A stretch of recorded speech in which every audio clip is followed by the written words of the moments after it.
Estimados alumnos, continuando con el curso de Econometría 1, veamos ahora el tema multicolinealidad. En relación lineal, la multicolinealidad se refiere a la alta correlación entre las variables independientes. Nosotros hemos hablado antes de la correlación entre las variables independientes o regresores cuando veíamos el tema de la omisión de variables relevantes. Nos decíamos cuando omitíamos una variable relevante correlacionada con los regresores incluidos, eso generaba un sesgo. Bueno, y la recomendación era entonces introducir esa variable omitida en lo posible, si es que existía, en el modelo de regresión. Ahora lo que queremos ver es, tenemos regresores en el modelo y queremos saber de qué manera esta alta correlación que podría existir entre los regresores podría afectar al modelo. Entonces aquí veremos que esta correlación entre regresores podría traer dificultades para el análisis de regresión. Para estudiar este tema vamos a reconocer dos casos. Primero, el caso de la multicolinealidad perfecta y el de la multicolinealidad imperfecta. Empecemos con la multicolinealidad perfecta. Decimos que eso ocurre cuando dos o más regresores X presentan una relación lineal y exacta entre ellos. Como nos podemos imaginar, se trata de una violación directa del supuesto 6 del modelo de regresión lineal clásico. Recuerden que el supuesto 6 decía todas las columnas de la matriz X son linealmente independientes. En este caso, habría una dependencia lineal entre las columnas de la matriz X. Por ejemplo, imaginemos que relacionamos el gasto de alimentos con el ingreso total de una familia, el cual se divide contablemente en ingreso laboral y no laboral. Conviene separar el ingreso laboral del no laboral, pues el primero, el ingreso laboral, está relacionado con la oferta laboral y depende de un precio, el salario, y también depende de las horas trabajadas. En cambio, el ingreso no laboral, que corresponde a transferencias, intereses, remesas, rentas, pensiones, etc., se aproxima más a un ingreso exógeno del hogar, ¿no? En cambio, el ingreso laboral es netamente endógeno porque depende de la decisión de una persona por trabajar. Entonces, esperamos que el ingreso laboral y el no laboral afecten de manera distinta al gasto, ¿no? Entonces, esta es la justificación para separarlos. Pero supongamos que adicionalmente añadimos el ingreso total a la regresión. Es decir, tenemos este modelo. El gasto en alimentos está en función del ingreso laboral, del ingreso no laboral y del ingreso total, donde el ingreso total es simplemente la suma del ingreso laboral más el ingreso no laboral. Este modelo, tal como está planteado ahí, va a tener dificultades porque presenta dependencia lineal en sus columnas.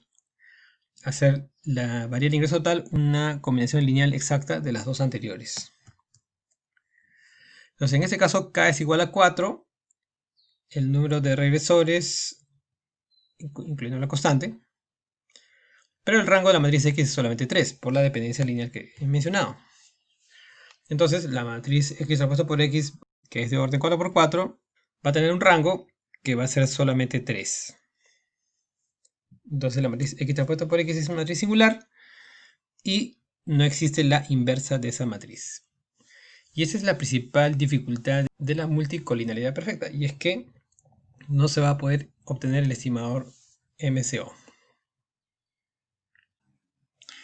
¿Y por qué pasa esto? Lo que ocurre aquí es que el ingreso total no está entregando más información de la que ya teníamos con el ingreso laboral y no laboral. Es decir, es completamente redundante, por lo que no debería haber ningún problema en eliminar esta variable. En realidad podemos eliminar cualquiera de las tres, no necesariamente el ingreso total. Sin embargo, deberíamos tener cuidado con la interpretación de los betas, ¿no? Por ejemplo, si eliminamos el ingreso total, nos interesa básicamente los coeficientes del ingreso laboral y no laboral.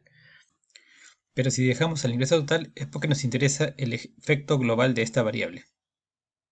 Y deberíamos interpretar con cuidado el parámetro del ingreso, ya sea el laboral o no laboral, el que quedó.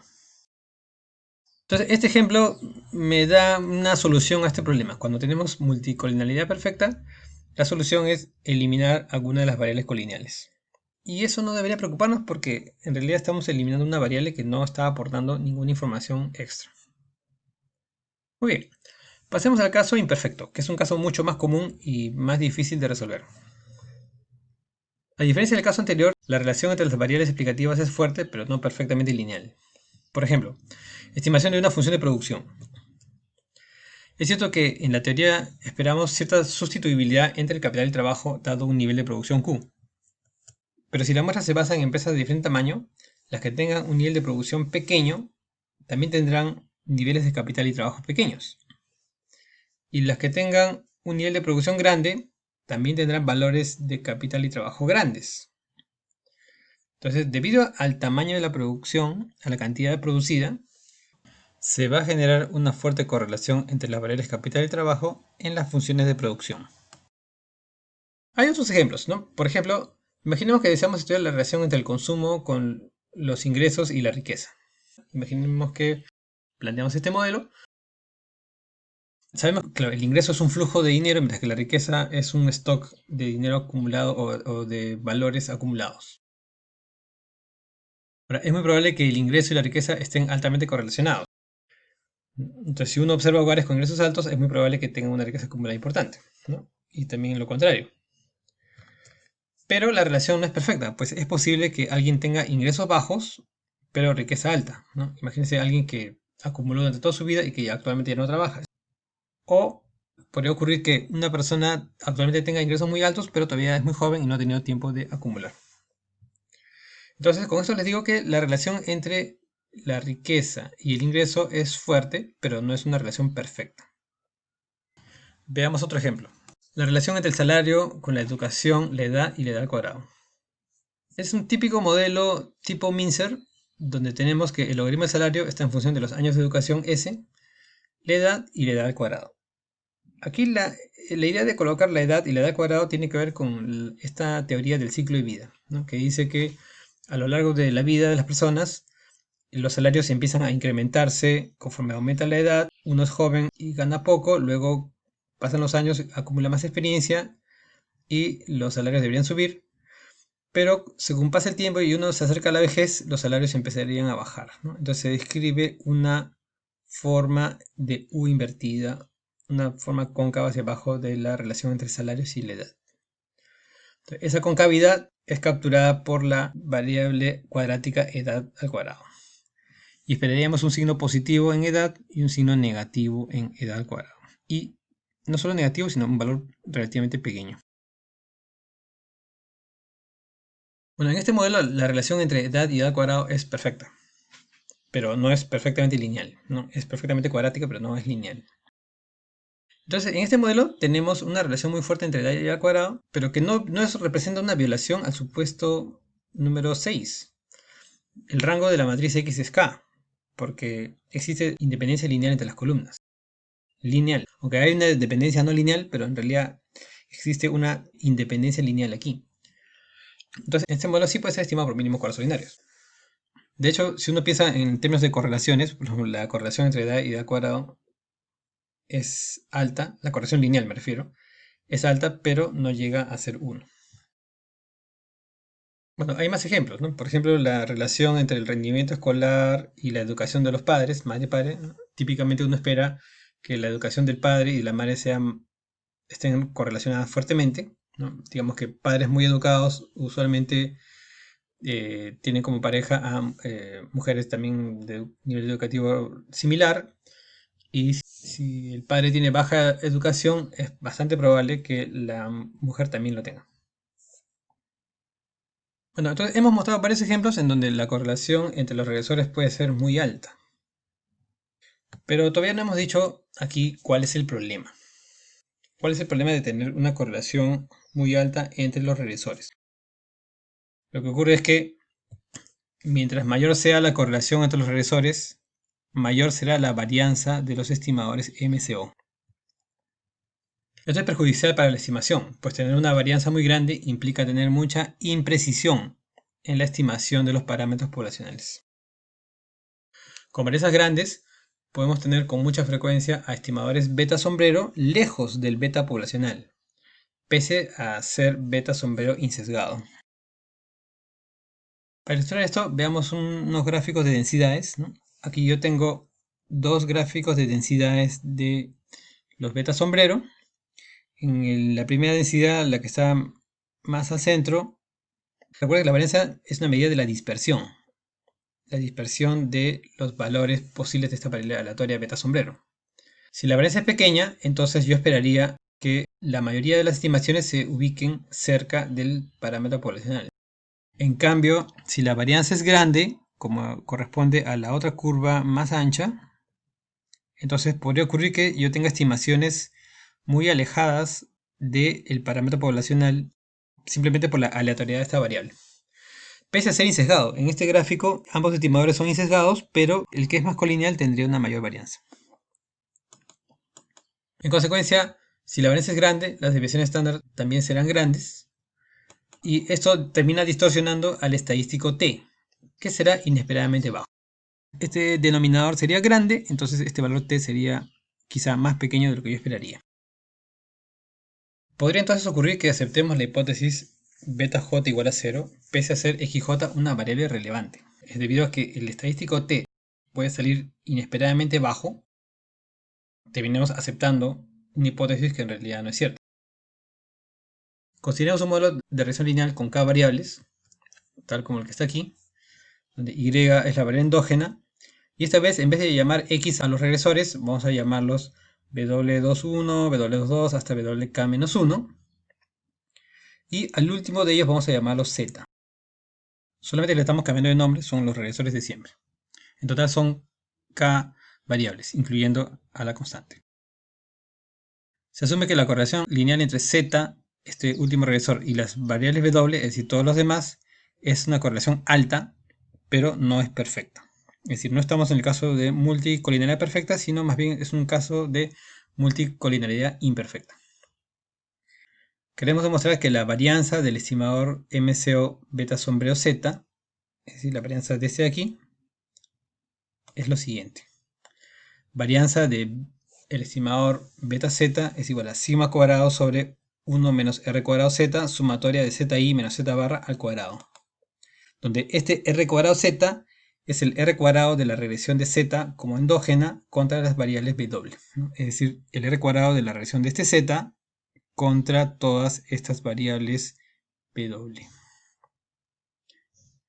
Evidentemente, si hay multicolinaridad en este caso y la relación entre z y las w es muy fuerte, el r cuadrado z debería ser relativamente alto. Si el r cuadrado z se acerca a 1, tendríamos un valor aquí cercano a 0 en el denominador, lo que haría que la varianza se eleve. Entonces, esta expresión es la que vamos a demostrar aquí en las siguientes páginas. Para la demostración definamos en forma matricial el modelo como y igual a w beta más z beta z más u,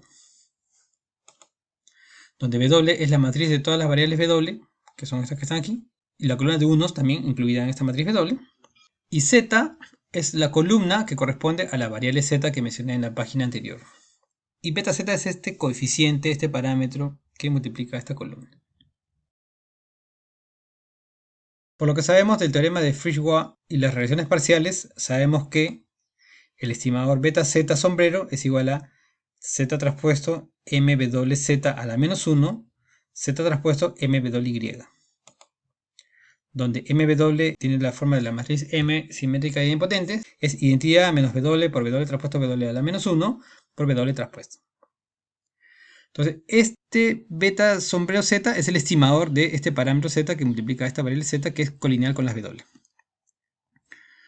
Lo que queremos hacer nosotros aquí es encontrar la varianza de este estimador beta z. Entonces reemplazo y en beta z y como mw por w es igual a 0, nos va a quedar lo siguiente. Entonces lo que tenemos aquí es el estimador beta z igual al parámetro poblacional beta z más esta expresión que es lo que solemos llamar el error muestral. Luego el valor esperado de beta sombrero z va a ser igual a, como estamos asumiendo los supuestos del modelo de regresión lineal clásico, va a resultar que el valor esperado se va a ubicar solamente aquí en u, ¿no? Dado que todos los regresores son fijos. Y esta esperanza de u es igual a 0, por lo tanto queda beta z. Bueno, es insesgado, pero lo que nos interesa es la varianza. Entonces, en este caso, la varianza de beta z sería igual a beta z sombrero menos beta z por beta sombrero menos beta z traspuesta. Luego, reemplazando el error muestral en ambos lados, como hemos hecho muchas veces, y aplicando el valor esperado se ubica solamente en la parte del centro. Eso es sigma cuadrado por identidad. Y bueno, siguiendo con el álgebra que ya es bastante conocido por nosotros, nos quedaría simplemente que la varianza de beta z sombrero es igual a sigma cuadrado por z transpuesto mWz a la menos 1. Ahora observen que z transpuesto mWz es de dimensión 1 por 1, porque recuerden que z minúscula era un vector columna. Por lo tanto, todo eso viene a ser una expresión 1 por 1. Y recuerden que las matrices 1 por 1 en ocasiones podemos tomarlas como escalares. Entonces vamos a colocarla en la parte de abajo. Como M es la matriz simétrica e idempotente, entonces lo puedo escribir de esta manera, como Z transpuesto M transpuesto por MZ. Y recordando que MWZ es los residuos de la reacción de Z contra las W, entonces ese denominador va a ser igual a la sumatoria de cuadrados de los residuos de la reacción de Z contra las demás variables W. ¿Okay? Y el R cuadrado de esa regresión auxiliar entre los regresores sería lo que vemos aquí, ¿no? Según la definición que nosotros conocemos de R cuadrado Z es igual a 1 menos la sumatoria de cuadrado de residuos entre la sumatoria de cuadrado total. Y aquí la sumatoria de cuadrado total de esta regresión auxiliar sería esta sumatoria de zi menos z barra al cuadrado, ¿no? Porque recuerden que es una regresión de z en función de w. Entonces z es como si fuera una suerte de endógena, entre comillas. Despejando se obtiene que EZ transpuesto EZ es igual a 1 menos R cuadrado Z, sumatoria de ZI menos Z barra cuadrado. Luego, reemplazando esto en la expresión de la página anterior, tenemos entonces finalmente lo que queríamos. Hemos demostrado que la varianza de ese estimador beta Z sombrero es igual a sigma cuadrado entre 1 menos R cuadrado Z por sumatoria de ZI menos Z barra cuadrado. Entonces, evidentemente, si R cuadrado Z tiende a 1, es decir, si mientras más fuerte sea esa relación entre la última variable Z y todas las W anteriores, entonces la varianza de ese estimador de la variable Z va a tender a infinito. Veamos algunos ejemplos. Deseamos estudiar la influencia del nivel educativo de los padres sobre el rendimiento escolar. Es esperable que los padres con mayor nivel educativo puedan apoyar académicamente a sus hijos en sus estudios, lo que podría incrementar su rendimiento educativo. Planteamos el modelo que describe el rendimiento del niño y como rendimiento en función del nivel educativo del padre y del nivel educativo de la madre. Entonces, en este modelo podemos ver qué tanto influye el nivel educativo del padre a través de este coeficiente beta 2 sobre el rendimiento de un niño y cómo también influye el nivel educativo de la madre. Posible existencia de correlación entre los niveles educativos, eso fue lo que mencionamos hace un momento, que es posible que estén relacionados entre sí. Entonces, vamos a estimar el modelo excluyendo algunas de las variables y luego incluyendo a ambas para notar las diferencias. Utilicemos datos de la encuesta Evaluación Muestral 2013 del Ministerio de Educación del Perú. Mostramos entonces la estimación del modelo, pero solamente para la región Cajamarca. En esta tabla tenemos tres modelos estimados. Primero, estimando el rendimiento de matemáticas de los niños en función solamente de la educación de la madre y una constante. En la columna 2 tengo la estimación del rendimiento en función de solamente los años de educación del padre y también la constante. Y en la columna 3 tengo el rendimiento en función de la educación de la madre y del padre. Esta tabla está presentada en formato de las tesis o los papers, donde se coloca en primer lugar al coeficiente estimado y entre paréntesis aparecen las desviaciones estándar. Y los asteriscos indican el nivel de significancia. Por ejemplo, 3 asteriscos significa significativo al 1%, 2 asteriscos es significativo al 5% y un solo asterisco significativo al 10%. Bien, lo que observamos es que cuando se regresiona solamente con la educación de la madre, el coeficiente es 5.99 y estadísticamente significativo al 1%. Cuando se regresiona solamente con los años de educación del padre, el coeficiente es 7.7. Este sería el impacto de un año más de educación sobre el rendimiento en matemáticas. ¿Y qué es lo que ocurre cuando agregamos las dos variables al mismo tiempo? se produce un cambio drástico, sobre todo en el caso de la madre, ¿no? El coeficiente que era 5.9 pasa a ser solamente 1.92. Según lo que hemos visto antes, tanto este 5.99 como el 7.76 eran estimaciones sesgadas porque estaban omitiendo la variable del otro padre. Y al agregar las dos variables, por el teorema de Fishbaugh, estos coeficientes son los impactos netos. Entonces, digamos que lo que estamos obteniendo es que la educación del padre influye más que la educación de la madre. Pero debemos notar que en este modelo hay cierta correlación entre la educación de la madre y del padre. La correlación no es tan alta, pero aún así se observan los efectos de la multicolinalidad. Lo vemos claramente en el hecho de este incremento en las desviaciones estándar y también en el cambio en los valores de los coeficientes. Fíjense que ambos bajaron.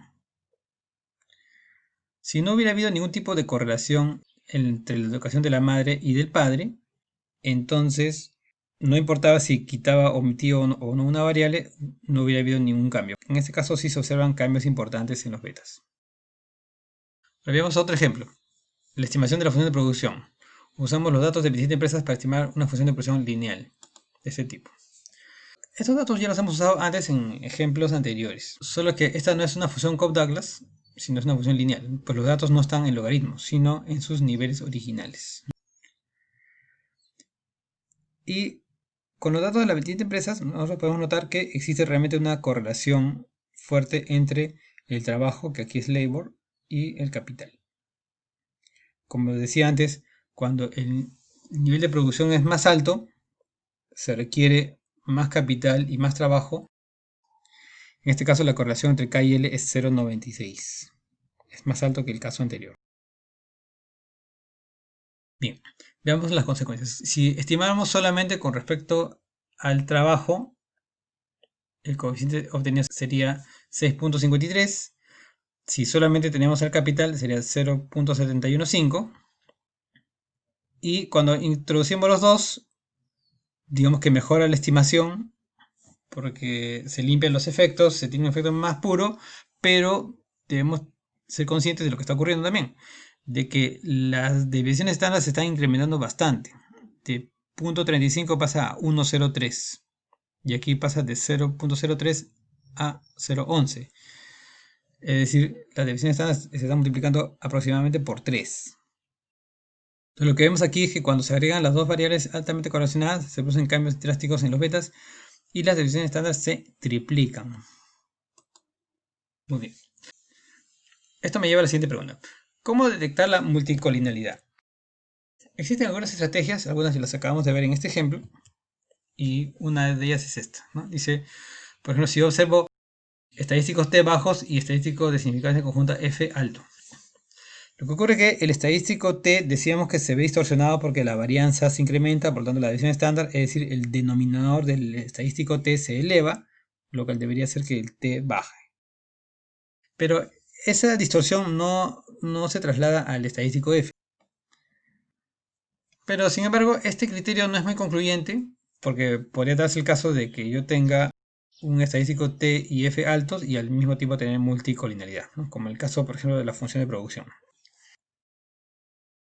Otra estrategia es esta, dice, las estimaciones cambian fuertemente al agregar variables. Bueno, esto hemos visto en los dos ejemplos anteriores, esta situación de que empieza a verse cambios importantes en los betas. Ahora, los libros de econometría también sugieren esto, dicen, las estimaciones cambian fuertemente al agregar observaciones. Si yo tengo, por ejemplo, no sé, 27 empresas y luego agrego más datos, yo debería observar cambios importantes en los betas.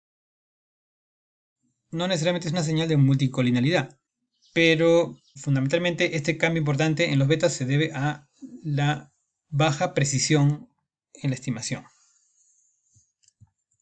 Ahora, podemos tener también signos diferentes de lo que esperábamos.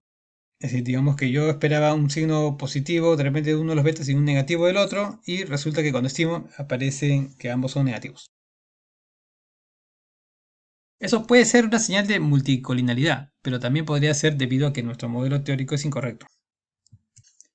Ahora, hay una forma más directa, es haciendo el cálculo de la matriz de correlaciones. Es decir, se calcula la matriz de todas las correlaciones entre los regresores, ¿no? Es una matriz cuadrada de correlaciones donde R y J Es la versión muestral del coeficiente de correlación lineal de Pearson. Bien, entonces esta matriz tiene unos de la diagonal porque corresponde a la correlación de una variable con sí misma, pero fuera de la diagonal están todas las combinaciones de correlaciones simples entre pares de variables. Luego, si los R y J son grandes, podemos sospechar de la presencia de multicolinialidad en el modelo. El problema con ese enfoque es que, como solo se evalúa la fortaleza de la relación por pares de variables, es posible que no detecte la multicolinialidad si la correlación entre las variables es múltiple. Es decir, si una variable está en función de varias al mismo tiempo. O si la relación entre los regresores es no lineal en las variables. Una forma más adecuada es esta, que es el cálculo del factor de inflación de varianzas, en inglés Variance Inflation Factor, o BIF.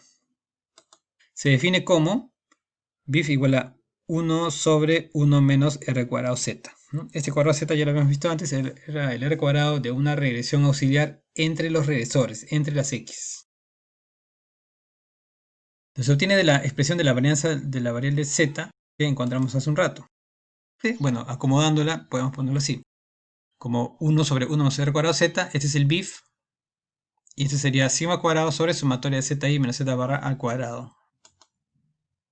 Si R cuadrado Z es igual a 0, ¿no? Imagínense, esta es la situación de ortogonalidad de Z con respecto a los demás regresores, es decir, no hay ninguna relación entre Z y los demás W. Entonces la varianza de beta sombreado Z, tal como lo vemos aquí, dependería solamente de sigma cuadrado y de las desviaciones de la variable Z. Pero si R cuadrado Z fuera algo diferente de 0, entonces aquella varianza del caso ortogonal, que sería solamente esta parte, va a estar multiplicada por el factor BIF. Entonces el factor de inflación de varianzas es justamente esto.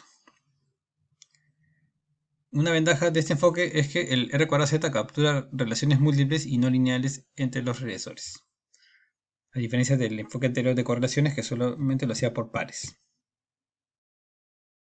Bueno, como Z es una variable cualquiera, se puede repetir el cálculo para todos los regresores y construir una tabla aproximadamente como la que sigue. Por ejemplo, si el modelo es, imagínense, un modelo Y sub i igual a beta 1 más beta 2 x2 más beta 3 x3 más beta 4 x4i más u sub i. Para cada x se hace el cálculo BIF. De esta manera, una estimación de x2 contra la constante x3 y x4.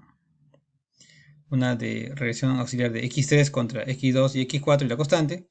Y una de x4 contra la constante de x2 y x3. En los tres casos obtengo el respectivo R cuadrado Z.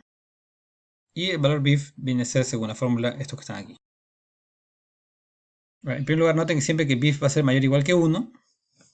Y bueno, aquí están los valores, los factores de inflación de varianza. Por ejemplo, en el primer caso, la varianza obtenida de estimador de beta 2 es 12.5 veces de tamaño más grande que la varianza que se obtendría del caso ortogonal, ¿no? Si es que estas tres variables fueran ortogonales. En el caso de la x3 sería 10 veces más grande. La varianza obtenida es 10 veces más grande que la varianza en el caso hipotético ortogonal. Mientras que en el caso de x4, la varianza obtenida es solamente 1.75 veces más grande que la varianza obtenida en el caso ortogonal. Así, leyendo la tabla, yo observaría que, por ejemplo, las dos primeras variables son diferentes de la última. Al parecer, existe una fuerte correlación entre x2 y x3, y más bien x4 se mantiene un tanto aparte de ellas. Y por eso es que observamos unos valores BIF relativamente altos aquí y un R cuadrado Z alto aquí. Ahora, ¿y qué tan alto debe ser ese BIF para considerarlo como un problema? Si BIF mayor o igual que 10, se considera que la multicolinaridad es un problema. 10 ocurre cuando el R cuadrado Z es 90.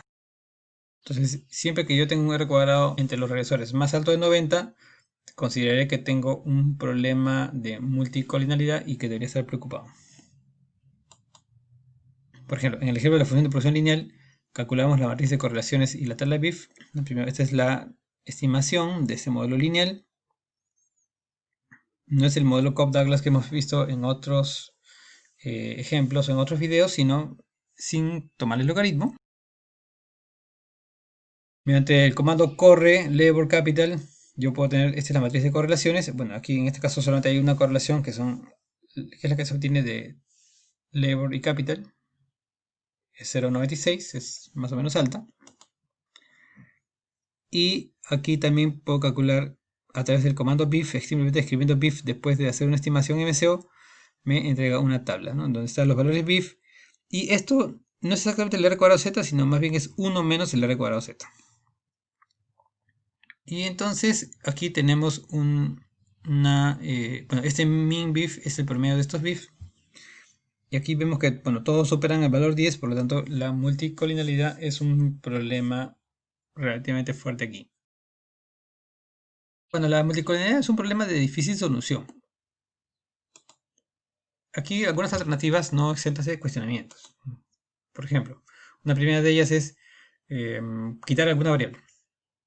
Es como si dijéramos en el modelo de capital de trabajo quito, digamos, el capital. Bueno, no es una buena alternativa, dado que se puede producir un fuerte sesgo de omisión de variables. Una segunda alternativa podría ser quizá transformar las variables, ¿no? Por ejemplo, en la función de producción se puede tomar el logaritmo de las variables y con ello estimaríamos un modelo tipo Cobb-Douglas. Y en ese caso, el valor BIF cae a 5.01, un valor más bien admisible. Aquí más bien la dificultad sería de que, o el problema con este enfoque es que estamos transformando el modelo, porque tal vez mi objetivo era estimar un modelo lineal, un modelo de una función de producción lineal, y estaría yo cambiando el modelo. Entonces tal vez al estimar la función Cobb-Douglas no obtenga lo que yo realmente estaba buscando. Hay como una tercera alternativa unos métodos de reducción de dimensiones. Se trata de fusionar un conjunto de variables colineales en un índice numérico que represente a la variabilidad de ese conjunto de variables. Algunas técnicas son el método de componentes principales, el análisis factorial y el análisis de correspondencias múltiples. El problema con este enfoque es que la interpretación de la variable fusionada puede ser difícil y se pierde el cálculo del impacto individual. Por ejemplo, supongamos que fusionamos a la educación de la madre y del padre en una sola educación de los padres. Entonces yo digo, ahora el rendimiento está en función de la educación de los padres. Pero no nos queda claro qué cosa es lo que mide beta 2. Exactamente qué es lo que está midiendo esta variable. Y por último, existen algunas técnicas llamadas técnicas de evaluación de impacto que tratan de aislar el efecto de las variables. Entonces, estas técnicas tienen la ventaja de buscar una alteración exógena en un regresor, manteniendo controlada cualquier influencia de otra variable. Existen diversos métodos, como por ejemplo de experimentos aleatorios, experimentos naturales, emparejamiento, matching, etc. Bueno, tanto las técnicas ofrecidas en el punto anterior, que era la de método de reducción de variables, como estas técnicas de evaluación de impacto, escapan al objetivo del curso de econometría 1. Solamente les menciono que existen estas alternativas que podrían utilizarse. Muy bien, es todo lo que tengo que decir sobre el tema de multicolinalidad. Muchas gracias por su atención.